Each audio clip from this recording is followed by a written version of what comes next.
नमस्कार, आप देख रहे हैं जोहार झारखंड। मैं हूं आपके साथ विभा उपाध्याय।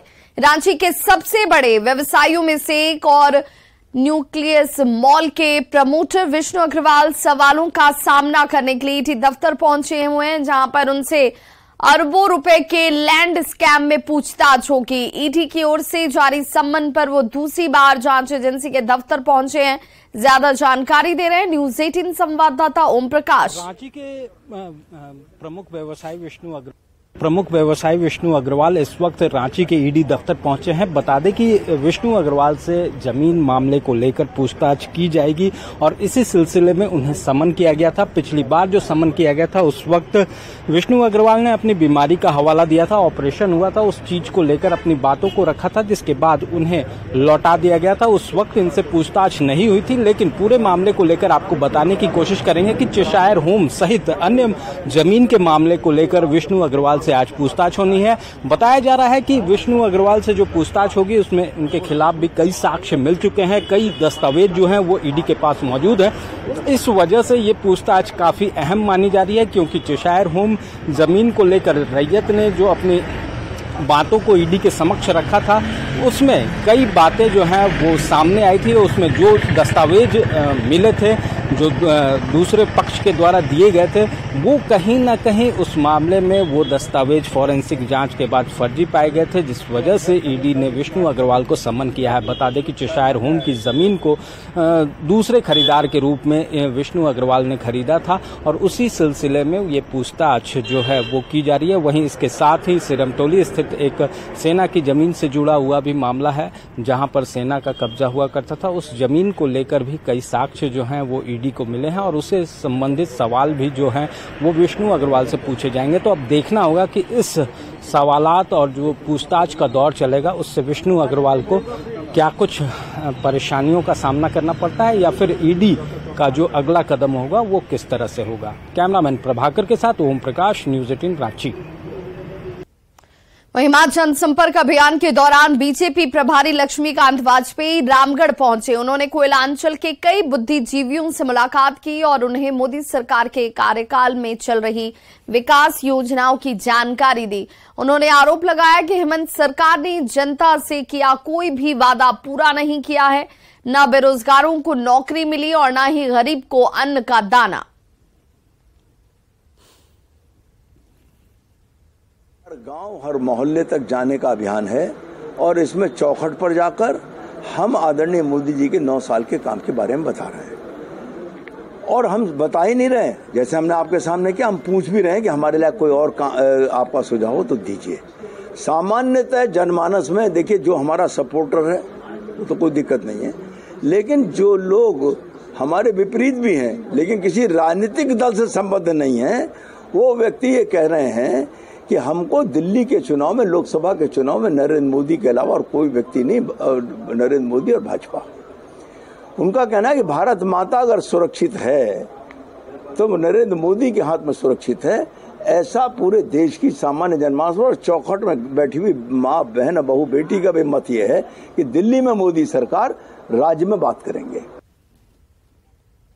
गिरिडीह के झंडा मैदान में बीजेपी की ओर से कल महाजनसंपर्क अभियान होना है, जिसे बीजेपी अध्यक्ष जेपी नड्डा संबोधित करने वाले हैं और इसकी तैयारियां जो है वो जोर शोर से चल रही हैं। बीजेपी अध्यक्ष का संबोधन सुनने के लिए पार्टी कार्यकर्ताओं में उत्साह देखा जा रहा है। इस सभा में पूरे राज्य से बीजेपी कार्यकर्ताओं के जुटने की उम्मीद है। ज्यादा जानकारी दे रहे हैं न्यूज़ 18 संवाददाता एजाज अहमद।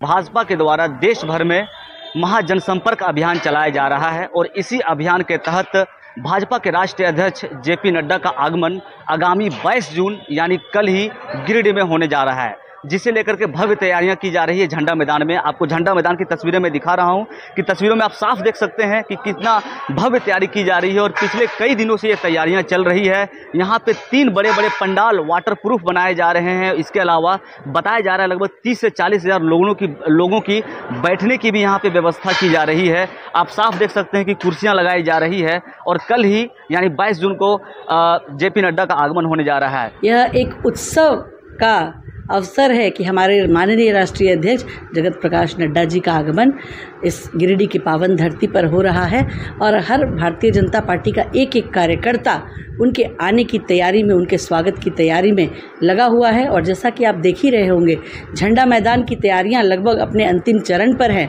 क्योंकि आज 21 तारीख हो गया, कल 22 तारीख, कल ही वो शुभ दिन है जो हमारे राष्ट्रीय अध्यक्ष आएंगे और गिरिडीह की जनता को संबोधित करेंगे। कार्यक्रम में जेपी नड्डा अपने कार्यकर्ताओं को आने वाले लोकसभा चुनाव को लेकर कई प्रकार के टिप्स भी देंगे और ये कार्यक्रम खत्म होते ही लोग जो कार्यकर्ता हैं वो लोगों से डायरेक्टली जनसंपर्क अभियान के तहत जुड़ेंगे और केंद्र के सरकार जितने भी जन कल्याणकारी योजनाएं चलाई जा रही हैं, इन तमाम योजनाओं के माध्यम से लोगों को जागरूक करेंगे।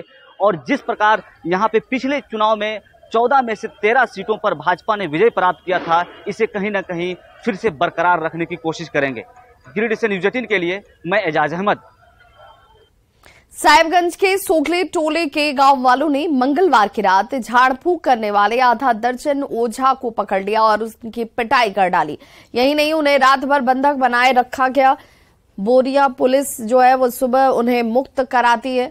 सामुदायिक स्वास्थ्य केंद्र में फिलहाल इन सभी को भर्ती कराया गया है। सोगले टोले में देर रात तंत्र मंत्र का खेल चल रहा था। ओझा की टोली ने 25 साल के युवक मोहन मुर्मू को पकड़ लिया और उसके बाल काट दिए गए। उंगली में अंगूठी पहना दी गई तो वो पेश हो गया और जब होश आया तो उसने गांव वालों को इसकी खबर दी। फिर तो पूरे गांव में जैसे हंगामा मच गया हो।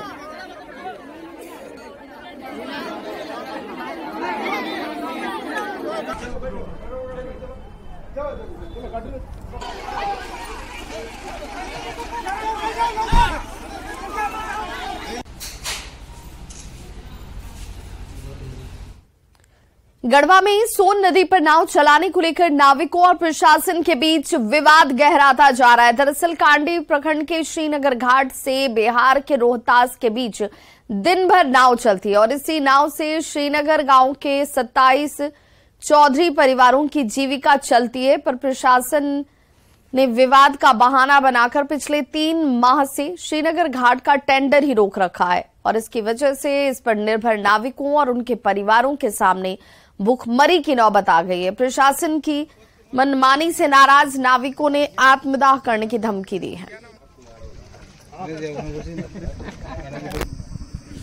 नाव नहीं है भैया।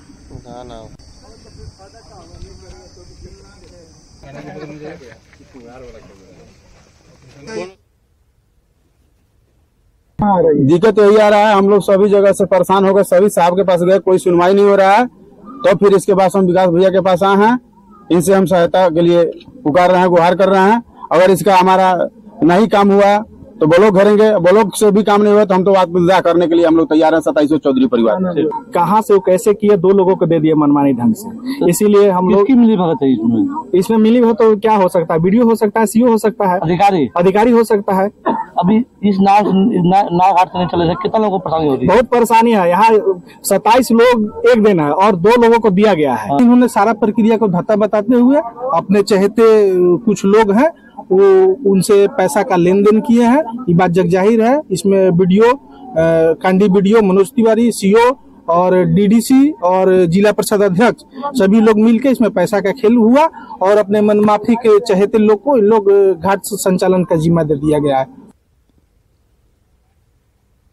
प्रचंड गर्मी के बाद बदलते मौसम से लोगों के ऊपर मौसमी बीमारी अब हावी होने लगी है, जिससे लातेहार सदर अस्पताल में मरीजों की तादाद बढ़ गई है।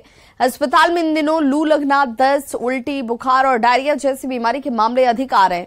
डॉक्टरों ने लोगों से अपील की है कि बिना काम के घरों से न निकलें, पानी ज्यादा पिएं। वहीं सदर अस्पताल के चिकित्सकों ने बताया कि लातेहार सदर अस्पताल हर तरह के बीमारियों से निपटने के लिए पूरी तरह से तैयार है।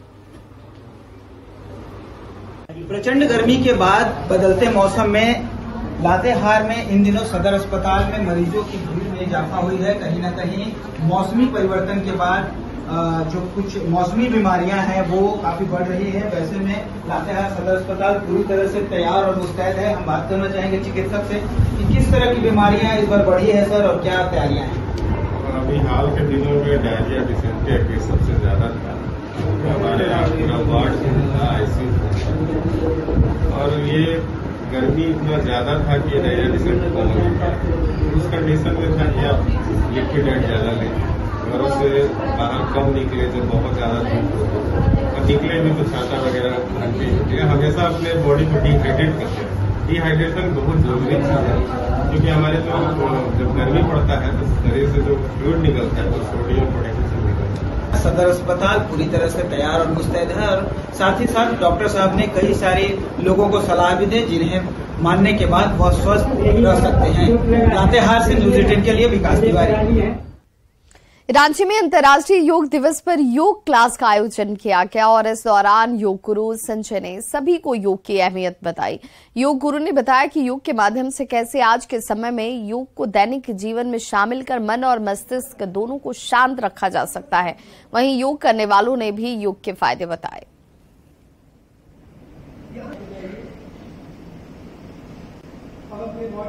हमारे दैनिक जीवन में हर क्षेत्र में महत्वपूर्ण है, चाहे वो हम अपने व्यवहारिक जीवन में स्वस्थ रहने के लिए करें, और स्वस्थता सिर्फ शारीरिक नहीं होती है, मानसिक होती है, और भावनात्मक रूप में अपने आप को बैलेंस करना। क्योंकि व्यवहारिक जीवन में देखते हैं क्या कि ठीक है, फिटनेस के लिए अलग अलग प्रैक्टिसेस हैं, लेकिन मन कभी शांत नहीं होता है। योग हमारे लिए बहुत महत्वपूर्ण है। ये हमारे ब्लड सर्कुलेशन को नॉर्मल रखता है, बॉडी को फ्लेक्सिबल बनाता है, हमारे माइंड को रिलीफ देता है और बॉडी अच्छा रहता है हमारा। आप लोग हर रोज योग करते हैं? हाँ सर, हम हर रोज योग करते हैं। सुबह उठने के बाद 1 घंटे हम योग में देते हैं।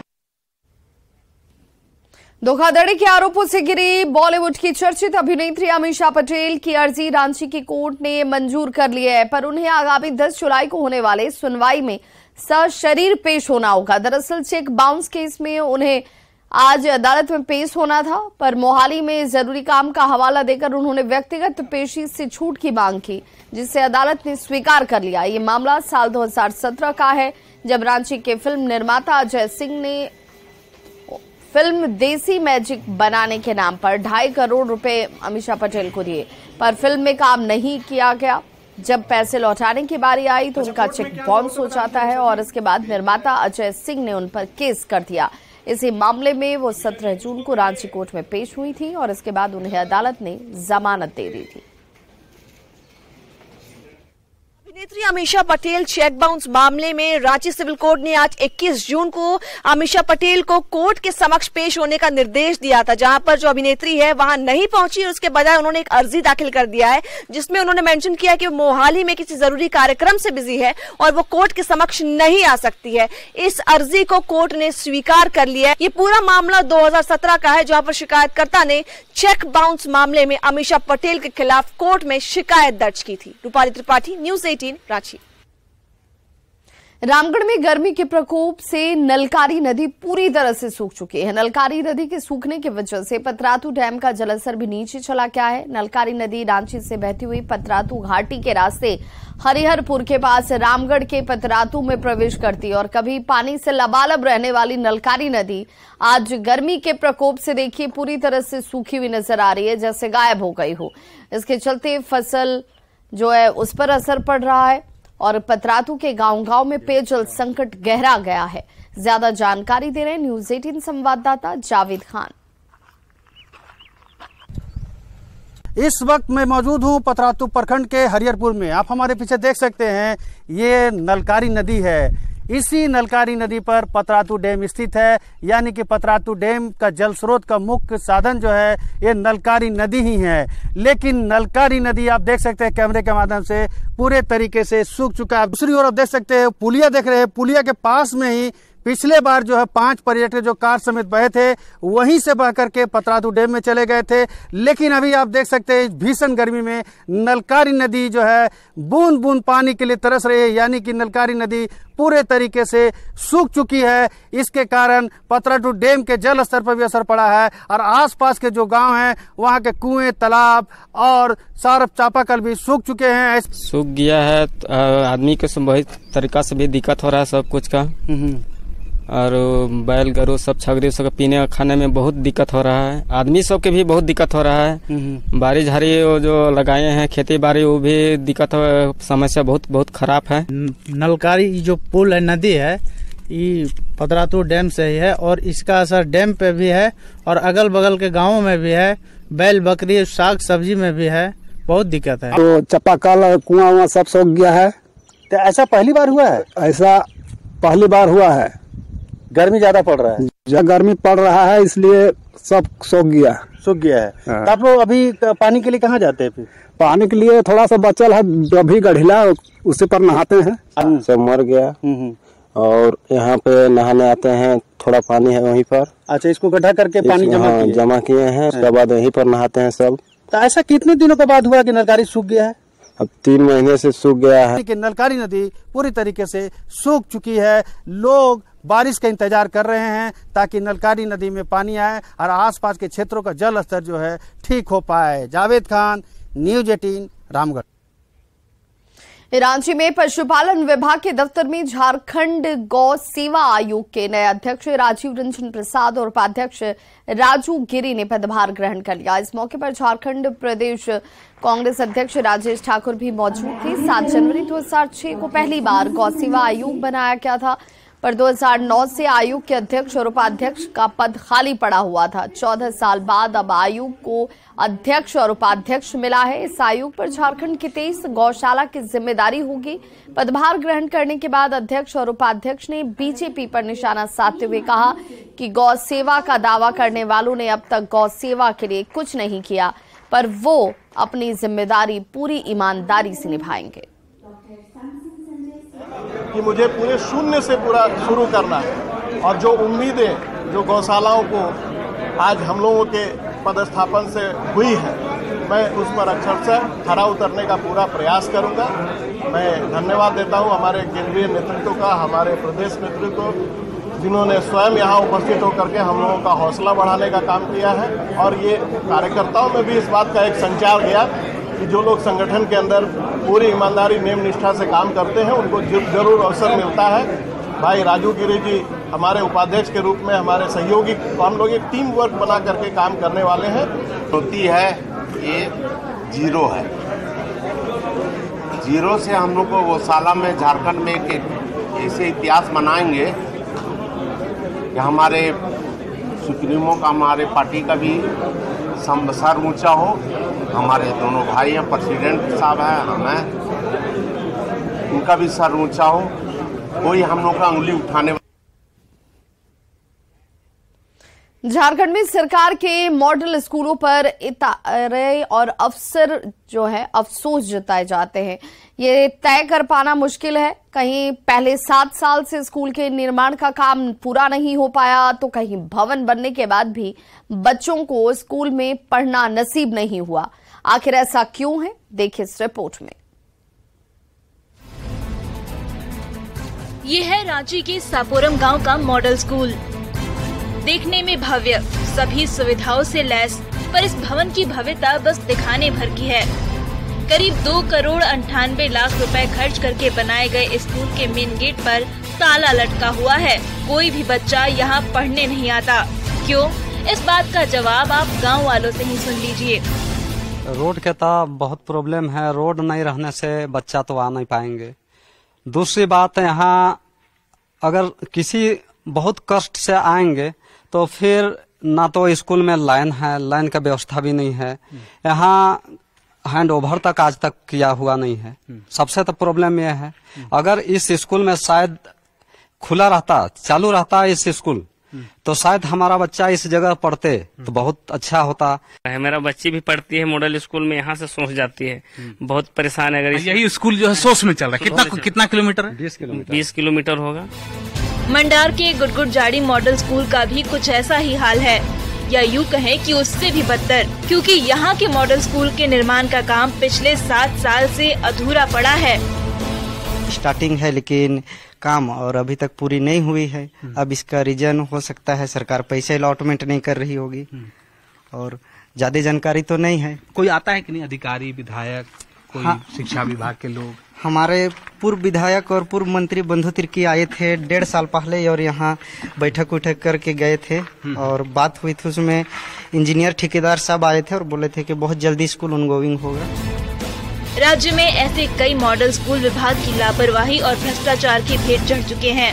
इन स्कूलों को बनवाने के लिए सरकार करोड़ों रुपए खर्च कर रही है, पर बच्चों को इन स्कूलों में पढ़ना नसीब नहीं हो रहा है। उद्घाटन से पहले ही अगर स्कूल जर्जर हो रहे हैं और इस तरह की जो दरारें दीवारों पर दिखने लगी हैं, तो आप समझ लीजिए कि सरकार कितनी सुस्त है, शिक्षा विभाग के अधिकारी कितने सुस्त हैं और वो तमाम लोग कितने सुस्त हैं जो इस काम को आगे बढ़ाने के लिए उनको जिम्मा दिया गया था। क्योंकि बच्चे यहां नहीं आ रहे हैं और गांव के लोगों को लगा था कि उनके बच्चे ऐसे मॉडल स्कूल में पढ़ के बड़ा बाबू बनेंगे। कैमरा पर्सन संत के साथ अविनाश कुमार, न्यूज 18 रांची। राजधानी रांची समेत राज्य भर में गर्मी की तपिश में लोग पानी की कमी से परेशान हैं और ऐसे में रांची के एक छात्र निखिल मेहल जलस्तर को संरक्षित करने के मकसद से दुर्लभ कल्पतरु वृक्ष से धरती को हरा भरा करने की मुहिम में जुटे हुए हैं।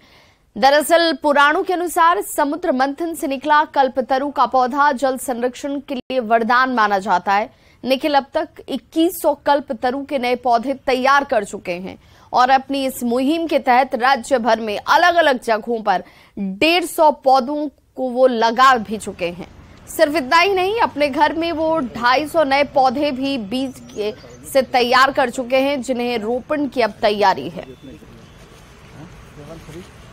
हमारे साथ एक हैं निखिल मेहुल हैं, जो कल्पतरु को लेकर लंबे समय से रिसर्च कर रहे हैं, पौधे यानी बीज से पौधे तैयार कर रहे हैं। हम उनसे बात करेंगे। ये कल्पतरु जिसके बारे में कहा जाता है कि यह स्वर्ग का वृक्ष है, इसको माने बीज से पौधा बनाने की प्रेरणा कहाँ से मिली? शुरुआती दौर में हमने दैनिक खबर से ही मुझे पता चला कि इनकी दुर्लभता की स्थिति बनी हुई है। तो हमने सोचा कि ऐसे महत्वपूर्ण वृक्षों का संरक्षण आवश्यक है और हमने इसके संरक्षण के लिए आगे आ गया।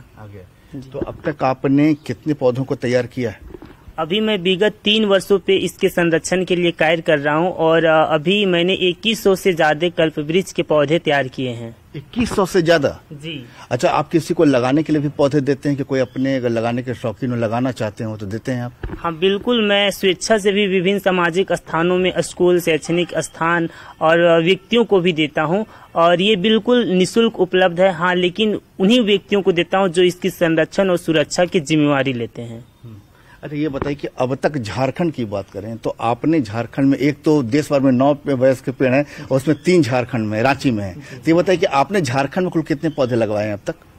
अभी तक विगत 3 वर्षों में मैंने 150 से अधिक पौधारोपण किया है। इसके पत्तों से भी औषधि तैयार की जाती है। कहा जाता है कि कल्प वृक्ष का जो सबसे पुराना पेड़ है वो दुनिया भर में 6000 साल पुराना है कार्बन डेटिंग के अनुसार। मत समझ जाइए कि मानव सभ्यता की शुरुआत जो हम मानते हैं वो मानते हैं कि ईसा पूर्व 2500 BC से, जब मानव सभ्यता, सिंधु घाटी सभ्यता का विकास हुआ था, और 6000 साल पुराना मतलब कि मानव सभ्यता से पहले भी कल्पतरु का अस्तित्व पाया जाता है।